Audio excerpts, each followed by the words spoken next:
நேராக 2 கொரிந்தியர் 13ஆம் அதிகாரம் 4வது வசனத்தை வாசிக்கலாம். 2 கொரிந்தியர் 13:4.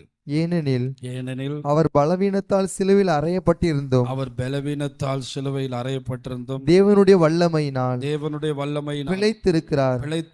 அப்படி நாங்களும் அவருக்குள் பலவீனராய் இருந்தோம், உங்களிடமாய் விளங்கிய தேவனுடைய வல்லமையினால் அவருடனே கூட பிழைத்திருப்போம். அருமையான தேவனுடைய பிள்ளைகளே, ஆண்டவர் பலவீனத்தினாலே சிலுவையில் அறையப்பட்டார் என்று வேதம் சொல்லுகிறது. நீங்கள் வேதத்தை வாசிக்கும் போதே புரியும் அவர் எத்தனை பலவீனத்தோடு இருந்தார் என்று.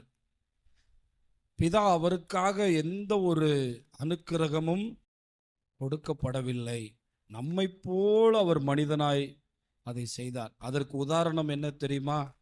அந்த சிலுவையை சுமக்க முடியாதபடி அவர் நடந்து போய்கொண்டே இருப்பார். சிலுவை அவரால் சுமக்க முடியாத ஒரு சூழ்நிலையிலே அவர் பலவீனப்பட்டிருந்ததை பார்க்க முடிகிறது. அந்த நேரத்தில் பஸ்கா பண்டிகைக்காக வந்திருந்ததான, அங்கே பக்கத்தில் நடந்து வந்திருந்ததான சீரேனா ஊரானாகிய அந்த மனிதனை கூட அந்த சிலுவை இவரால் சுமக்க முடியாததை பார்த்த ரோம போர்ச்சேவகர்கள் இவர் கொண்டு போய் சேர்க்க மாட்டார் போல, இவர் அந்த இடத்து வரைக்கும் கொண்டு போய் சேர்க்கிறது போல தெரியவில்லை என்று சொல்லிதான் அவர் மேலே சிலுவையை வைத்து அவரை சிறிது தூரம் இந்த சிலுவையை கொண்டு வரும்படி பலவந்தப்படுத்தினார்கள் என்று வேதம் சொல்லுகிறது.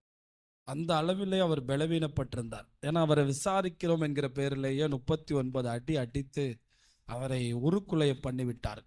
முழுவதுமாக அவர் நம்மை போலதான் பலவீனம் உள்ளவராயிருந்தார். ஆனால் தேவனுடைய வல்லமையினால் அவர் பிழைத்திருந்தார்.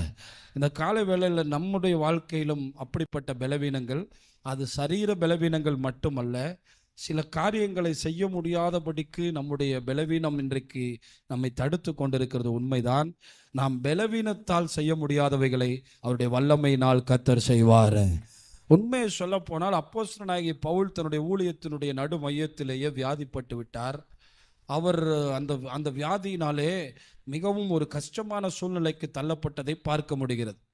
நீங்கள் வேதத்தை வாசித்தால் மற்றவர்கள் பார்த்து அருவருக்கத்தக்க அளவிலே அவருக்கு வியாதி வந்ததாக சொல்லுகிறார். அவர் ஒரு மல்யுத்த வீரராக இருந்ததாகவும் வேத வல்லுநர்கள் சொல்லுகிறார்கள். அவர் ரொம்ப உடல் ஆரோக்கியம் உள்ளவராக இருந்திருக்கிறார். அதனால்தான் ஒரு தடவை பெருவயிற்று சோம்பேறிகள் என்று பயங்கரமாக எச்சரிப்பு கூட கொடுக்கிறார். அவருடைய உடல் ஆரோக்கியம் அத்தனை அருமையானதாகவே வைத்திருந்திருக்கிறார், உடலை நன்றாகவே வைத்திருந்திருக்கிறார். அப்படிப்பட்ட அப்போஸ்தலனாகிய பவுல் திடீரென்று வியாதிப்பட்டு போனார், பலவீனப்பட்டு போனார். ஆனால் அவர் சொல்லுகிறார், நான் பலவீனப்பட்டு போனாலும் தேவனுடைய வல்லமையினால் நாங்கள் பிழைத்திருந்தோம் என்று. உண்மையை சொல்ல போனால் அவர் பலவீனப்பட்ட போது எழுதினதுதான் 2 கொரிந்தியர், பிலிப்பியர், கலாத்தியர், எபேசியர். எத்தனை நிருபங்களை அவர் உட்கார்ந்து எழுதினார். ஏனென்றால் அவர் பலவீனப்பட்ட போதுதான் தேவனுடைய வல்லமை அங்கே கிரியை செய்ய ஆரம்பிக்கிறது. இந்த காலையில் நான் பலவீனப்பட்டு போனேன், இனி எப்படி காரியங்களை செய்வது?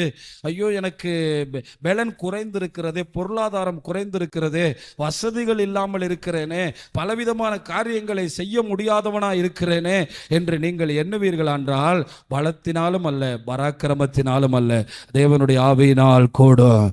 சொல்லப்போனால் சாலமோனால் பணம் இருந்து ஞானம் இருந்து செய்தவைகளை விட செருபாபேலை கொண்டு தேவனுடைய வல்லமையினால் ஒரு ஆலயத்தை கர்த்தர் எழுப்பினார். சாலமோனால் கட்டின ஆலயத்தை விட செருபாபேலை கொண்டு கட்டின ஆலயத்திலே தேவனுடைய மகிமை இறங்கி வந்தது. அதனால நம்முடைய பலத்தை வைத்து நீங்கள் எந்த கணக்கும் போடாதிருங்கள். தேவனுடைய வல்லமையை கணக்கு போட்டு காரியத்தை செய்யும். அதனால நம்முடைய பலத்தை இங்கே அதுதான் சொல்லப்பட்டிருக்கிறது. ஆண்டவரை முடித்து விட்டோம், எல்லாம் முடிந்து விட்டது, அவரை முற்றிலுமாக அழித்து விட்டோம், அவரை கொன்று போட்டு விட்டோம், அவ்வளவுதான் முடிந்து போனது என்று யூதர்கள் நினைத்தார்கள். ஆனால் அதற்கப்புறம் தான் ஆரம்பமானது. அதுவரை ஒரு வார போக்கு தான் இருந்தது. சிலுவைக்கு முன்னாக எருசலேம் கதி கலங்கினது. ஆனால் இயேசு உயிர் தெழுந்த பிறகு எருசலேமே கதி கலங்கி போனது. ஆமா, 40 நாள் கழித்து 120 பேர் அபிஷேகம் பெற்று 120 3000 8000 அப்படி ஆயிரக்கணக்கிலே சபை பெருகினது. அவர்கள் அழிக்க நினைத்தார்கள். தேவனுடைய வல்லமையோ அதை முற்றிலுமாக நிர்மூலமாக்கி போட்டது. அதனால தேவனுடைய பிள்ளைகளை, இன்றைக்கு இருக்கிற உங்களுடைய பலவீனங்களை நினைத்து, உங்களுடைய காரியங்களை நினைத்து நீங்கள் பயந்து கொண்டு இருக்க வேண்டாம். தேவனுடைய வல்லமை உங்களை கொண்டு செய்ய போகிறது நினைத்து கர்த்தருக்கு நன்றி செலுத்துங்கள். எப்பொழுதெல்லாம் தேவனுடைய பிள்ளைகள் பலவீனப்பட்டு போனார்களோ அங்கே தேவனுடைய வல்லமை பகிரங்கமாய் செயல்பட்டு இருக்கிறது. எரேமியா தீர்க்கன் 51:15 இவ்வாறு தேவனுடைய வார்த்தை சொல்லப்பட்டிருக்கிறது. வாசிக்கலாம். எரேமியா 51:15. அவர் பூமியை தமது வல்லமையினால் உண்டாக்கி. பூமி எங்க உண்டாக்கினாரா? வல்லமையினால. நம்ம வல்லமையை வச்சு என்னதான் செய்ய முடியுமோன்னு பார்த்தீங்கன்னா, ஒரு சின்னதா ஒரு வீடு கட்டலாம்.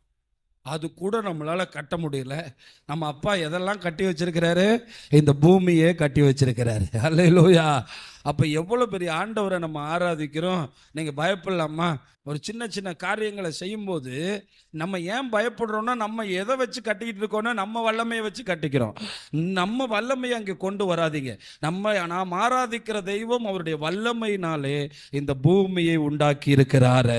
அடுத்த வார்த்தையை கவனிங்க. பூச்சக்கரத்தை நமது ஞானத்தினால் படைத்து. பாருங்களேன், முத காலத்துல பூமி உருண்டேன்னு சொன்னா, அப்புறம் தட்டேன்னு சொன்னா, அப்புறம் பூமி தன்னைத்தானே சுத்துதுன்னு சொன்னா, எத்தனையோ டிகிரியில சுத்துதுன்னு சொன்னா, இன்னும் மனிதன் இந்த பூமியை ஆராய்ச்சி பண்ண முடியல. ஏன் முடியாதுன்னா, அது அவருடைய அனந்த ஞானத்தினால் கட்டப்பட்டிருக்கிறது. அவருடைய ஞானத்தினால இந்த பூமியை உண்டாக்கி இருக்காரு. அதுவும் பார்த்தீங்கன்னா, வேதத்தை நல்லா கவனிச்சு பாருங்க. 6 நாள்ல பூமியில இருக்கிற பொருட்களை தான் உண்டாக்கினார். பூமி எப்போ உண்டாக்கினாரு? ஆதியிலே. இந்த பூமியை பார்த்து பார்த்து அவர் செதுக்கி இருக்கிறார். அவருடைய அனந்த ஞானம். இந்த பூமியை பார்க்கும்போது நீங்க தேவ ஞானத்தை பார்க்கணும். இங்கே சொல்லப்பட்டிருக்கு, அவருடைய வல்லமையினால இந்த பூமியை கர்த்தர் படைத்திருக்கிறார். கிறிஸ்தவனுடைய அட்டி நாதம் ஆணி வேறு என்ன தெரியுமா? 3 முக்கியமான காரியம். 1, இந்த வானத்தையும் பூமியும் படைத்த தேவன் எங்கள் தேவன். அல்லேலூயா.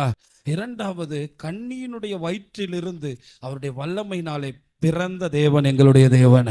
3வது, கல்லறையிலிருந்து அவருடைய வல்லமையினாலே உயிர் தெழுந்த தேவன் நம்முடைய தேவன். இது 3 விசுவாசிக்கிறவன் கண்டிப்பா ரட்சிப்பை சுதந்திரிக்கிறார். இது 3 அறிவியல் நம்பாது, ஆனால் நாம் நம்ப வேண்டும். நாம் தேவனுடைய பிள்ளைகள். என்ன செஞ்சான்? பெரிய கல்லு, யாரும் வந்து புரட்டிடக்கூடாது. புரட்டி அவரை எடுத்துட்டு போய் அவர் உயிர் தெழுந்துட்டார்னு போய் சொல்லிடக்கூடாதுன்னு பெரிய கல்லை வச்சுட்டாங்க. 100 பேர் சேர்ந்தாலும் புரட்ட முடியாது. அந்த அளவுக்கு இராணுவ வீரர்கள் எப்படி இருப்பாங்க? பட்டாங்க.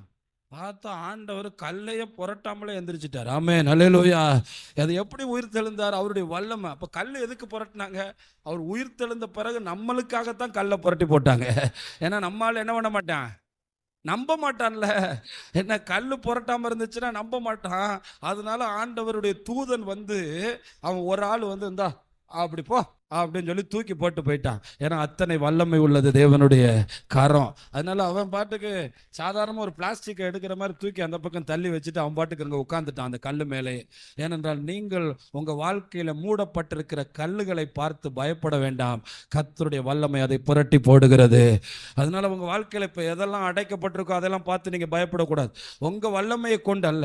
தொடர்ந்து பாருங்க, அவருடைய அனந்த ஞானத்தினால். வாசிங்க அந்த வசனத்துடைய கீழ்ப்பகுதி.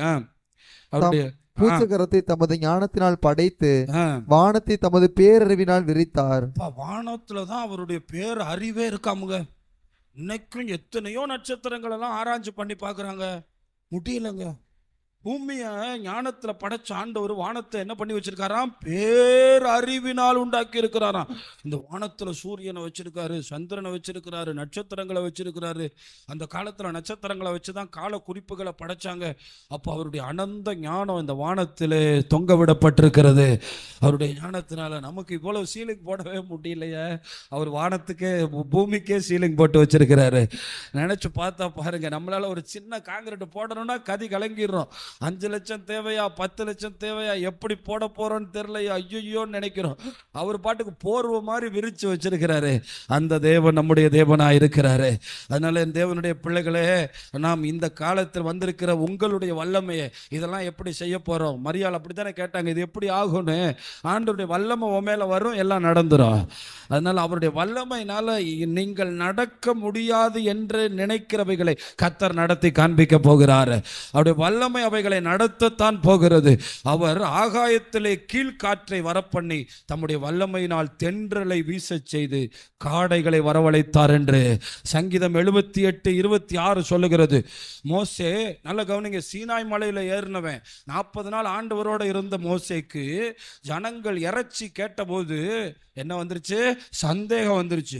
எப்பாடி 4 பேருக்கே கறி வாங்க முடியாதே, ஆட்டுக்கறி வாங்கினா 1/4 கிலோ வாங்கி ஏதோ அப்படி இப்படி கொஞ்சம் வாசத்தை மட்டும் கண்ணில் காமிச்சு இருந்தாப்பா அவ்வளோதான் முடியும், கிலோ 800 ரூபாய்க்கு போயிடுச்சு அப்படின்னு சொல்கிற காலத்தில் மோசே பார்க்குறாரு, 20 லட்சம் பேருக்கு நான் எப்படி ஆண்டவரை கறி போடுறது? நம்ம வீட்டு கல்யாணத்தில் என்னைக்காவது 20 லட்சம் பேர் வந்திருப்பாங்களா? இல்லை இங்கே இருக்கிற எந்த அரசியல்வாதி வீட்டு கல்யாணத்திலாவது 20 லட்சம் பேர் சாப்பிட்டுருப்பாங்களா? மோசேயே பயந்து போகிறார். கத்தரை பார்த்து கத்தரோட பேசின மோசேக்கு சந்தேகம், இது எப்படி நடக்கும்? அவரே சொல்றாரு, என்ன ஆண்டவர் கேட்கிறாரு, நீ சந்தேகப்படுறியா? இப்ப பாரு, ஒரே ஒரு காத்து தான் வருது, இங்கிட்டு 1 கிலோமீட்டர், இங்கிட்டு 1 கிலோமீட்டர், இங்கிட்டு 1 கிலோமீட்டர், இங்கிட்டு 1 கிலோமீட்டர், முட்டிக்கால் அளவுக்கு காடைகள் வந்து விழுந்தது. ஒரு காத்து அனுப்பிவிட்டு அவங்க பிரச்சனை எல்லாம் முடிஞ்சு போயிடும். அல்லேலூயா. அவ்வளவுதான். பாருங்க, மோசேக்கே சந்தேகம். எனக்கு ஆச்சரியமா இருந்துச்சு, ஆண்டவரை பார்த்து பேசி ஆண்டவரோடு உறவாடின மோசேக்கே சந்தேகம் வரும்போது நமக்கு வராதானா? வருது. அதுக்காகத்தான் சந்தேகத்தை தீக்க இங்க வந்து உட்கார்ந்து இருக்கிறோம். ஐயோ, இது எப்படி ஆகும், எப்படி நடக்கும், எதிர்காலம் எப்படி முடிய போகுது, என்ன ஆக போதோ, எங்க குடும்பத்தில் இருக்கிற பிரச்சனை, பொருளாதார குறைவு, இதெல்லாம் இப்படி இருக்கு அப்படின்னு நம்ம சிந்திச்சுட்டே இருக்கோம். அது மோசேக்கே இருந்திருக்கு மக்களே. ஆனா கர்த்தர் அப்படியும் தம்முடைய கரத்தை நீட்டினாரு. அவர் கீழ்காற்றை வரப்பண்ணி தம்முடைய வல்லமையினால் தென்றலை, பல நேரம் காத்த வச்சே கதையை முடிச்சிருக்காரு. அல்லேலூயா. ஆமா, செங்கடலையும் அப்படித்தான் செய்தார். வாசிங்களேன், அங்கே 74வது சங்கீதத்தில் 13ஆம் வசனத்தை வாசிங்க. அது போதும். 74:13. தேவரீர் உமது வல்லமையினால் சமுத்திரத்தை இரண்டாக பிளந்து, வல்லமையினால் சமுத்திரத்தை இரண்டாக பிளந்து, ஜலத்தில் உள்ள வலு சர்ப்பங்களின் தலைகளை உடைத்தீர். ஜலத்தில் உள்ள வலு சர்ப்பங்களின் தலைகளை உடைச்சு போட்டாராம். இந்த கடலுக்குள்ள பாம்பு இருந்திருக்கிறது, வலு சர்ப்பங்கள் இருந்திருக்கிறது, அதனுடைய தலையும் உடைத்து ஆண்டவர் அப்படியே இந்த ஜலத்தை இரண்டாக பிரித்து தம்முடைய ஜனத்தை நடக்க பண்ணியிருக்கிறார். இந்த காலையில் ரொம்ப நாட்களா, நீண்ட நாட்களா பலவிதமான தடைகள் எங்கள் வாழ்க்கையில் வந்துட்டே இருக்குன்னு நினைச்சிட்டு இருக்கீங்கன்னா, இன்றைக்கு விசுவாசியுங்கள், அவருடைய வல்லமை அதை பிளக்கிறதா இருக்கிறது. ஆமா, இஸ்ரவேல் ஜனங்களை ஆண்டவர் அவருடைய அதிசயங்களை காண செய்யும்படியாக வேண்டுமென்றே அவர் அந்த செங்கடலுக்கு முன்னாக நிறுத்தினார் மக்களை. எதற்காக தெரியுமா? தம்முடைய ஜனங்கள் அவருடைய வல்லமையை விளங்க வேண்டும் என்பதற்காக. சில நேரம் உங்களால் செய்ய முடியாத பல பிரச்சனைகள் உங்க வாழ்க்கையில வரும். எதுக்கு தெரியுமா? அவருடைய வல்லமையை நீங்க அறிந்து கொள்ள வேண்டும் என்பதற்காக. அதற்காகத்தான் பார்த்தீங்கன்னா, யோசுவா பதவி ஏற்ற உடனே வந்து முன்னாடி நிற்கிது. யோசுவா கேட்டிருக்கலாம், ஒரு 10 நாள் கழிச்சு வரக்கூடாது, ஒரு 2 சண்டைக்கு அப்புறம் வரக்கூடாது. என்ன ஆண்டவர், இப்பதான் பதவி ஏற்றிக்க, வந்த உடனே கொண்டு வந்து செங்கடலை போட்டீங்க, இந்த செங்கடலை தாண்டிட்டு யோர்தானை போட்டீங்களே, இந்த யோர்தானை தாண்டிட்டீங்கன்னா நீ எதையும் தாண்டிடுவேன். அல்லேலூயா. அதனால இந்த யோர்தான் உனக்கு ரொம்ப முக்கியமானது. இதை தாண்டிட்டு உன் வாழ்க்கையில எந்த பிரச்சனையும் உன் முன்னாடி நிற்காது. இன்றைக்கு யோர்தானை போல பலவிதமான பிரச்சனைகளை சுமந்து கொண்டு இருந்தீங்கன்னா, அவருடைய வல்லமையை நம்புங்கள். கர்த்தருடைய வல்லமை தான் இன்றைக்கும் கிரியை செய்கிறது. ஆண்டவராகிய இயேசு அந்த விசாரணைக்கு பிலாத்துக்கு முன்னாக நிற்கும் போது ஒரு வார்த்தை சொன்னார், நெத்தியில் அடிக்கிற வார்த்தை, என் பிதா அனுமதி கொடுக்காம இருந்தா நீ இப்ப என் கூட பேசிட்டே இருக்க முடியாது. அல்லேலூயா. என் பிதா ஆளுகை செய்து கொண்டிருக்கிற, என்னை நீ பிடிச்சிடலாம் முடியாது அவ்வளவு சீக்கிரம். 33 வருஷம் அவருடைய கிரியைகளை செஞ்சிருக்கிறேன், யாரும் என்னை பிடிக்க முடியல. இப்ப பிதா ஆளுகை செஞ்சனால நான் இங்க வந்து உட்கார்ந்து இருக்கிறேன். அதனால தேவனுடைய பிள்ளைகளை, அவருடைய அரசாட்சி நடந்துகிட்டு இருக்கு. எத்தனை பேர் விசுவாசிக்கிறீங்க? அல்லேலூயா. சங்கீதம் 66:7 சொல்லுகிறது. வாசிங்க வேகமா. சங்கீதம் 66:7 அதை மட்டும் வாசித்து நான் முடிக்கிறேன். அவர் தம்முடைய வல்லமையினால் என்றென்றைக்கும் அரசாளுகிறார். தேவனுடைய வல்லமையை உணர்ந்தவன் திமுக ஆட்சி பண்ணுது, அதிமுக ஆட்சி பண்ணுது, காங்கிரஸ் ஆட்சி பண்ணுது, அவங்க எங்களுக்கு சாதகமானவங்க, இவங்க எங்களுக்கு. நான் நிறைய நேரம் பார்த்துருக்கேன், திமுக ஆட்சி பண்றதை விட அதிமுக ஆட்சி காலத்துல தான் நமக்கு நிறைய நன்மை நடந்திருக்கு. ஆலயத்தை கட்டி எழுப்புனது அதிமுக காலத்துல தான். காங்கிரஸ் ஆட்சி காலத்தை விட பிஜேபி ஆட்சி காலத்துல தான் நமக்கு நிறைய நன்மை கர்த்தர் செஞ்சிருக்காரு. ஏன்னா ஆட்சிகள் மாறலாம், மனிதர்கள் மாறலாம், தேவன் அரசாளுகிறாரு. நம்ம ஆளுக காங்கிரஸ் வந்தே தீரணும் ஆண்டவரே, நீங்க அரசாளுகை செய்கிறதுக்காய் நன்றி ஆண்டவரே. பாத்தீங்களா, அவருடைய வல்லமையினால் என்றென்றைக்கும் அரசாளுகிறார். அவருடைய கண்கள் ஜாதிகள் மேல் நோக்கமாய் இருக்கிறது, ஜாதிகள் மேல் நோக்கமாய் இருக்கிறது. துரோகிகள் தங்களை உயர்த்தாதிருப்பார்களாக. ஆண்டவருடைய ஆளுகை இன்றைக்கும் இருந்து கொண்டிருக்கிறது. எப்பொழுதும் அவர் ஆளுகை செய்கிறார். சீக்கிரமாய் பகிரங்கமாய் ஆளுகை செய்ய இறங்கி வரப்போகிறார். அதனால இந்த காலை வேளையில வந்திருக்கிற தேவனுடைய பிள்ளைகளை நான் எப்பயுமே சொல்றது, உங்க வல்லமையை வச்சு கணக்கு போட வேண்டாம். தேவனுடைய வல்லமை நம்மில் நிறைவேறும்படி காத்திருப்போம். தேவனுடைய செயல்களை நம்பி காத்திருப்போம். தேவனுடைய வல்லமை எனக்குள்ளிருந்து புறப்பட்டு வர வேண்டும் என்று சொல்லுங்கள். தேவனுடைய ஞானம் எனக்குள்ளிருந்து செயல்பட வேண்டும் என்று சொல்லுங்கள். எந்த ஒரு காரியத்தை செய்யும் போதும் தேவனுடைய ஞானத்துக்காய் காத்திருங்கள், தேவனுடைய வல்லமைக்காக காத்திருங்கள்.